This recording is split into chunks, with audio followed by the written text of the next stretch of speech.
Yep, on the Durand, Michigan, USA. Hey guys, here comes that grain train, but it's just two engines going east. So I think it might go west, I don't know.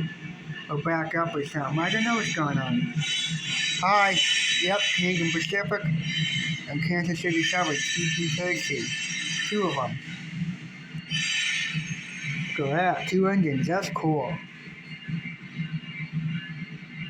The gates are going down up there. They will.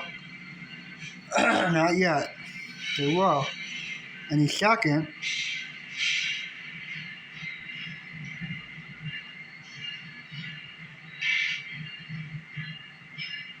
There we go. Took a while, huh? Train's moving slow, that's why. Yeah, he's slowing down. It's definitely either westbound or gonna back up. Cool.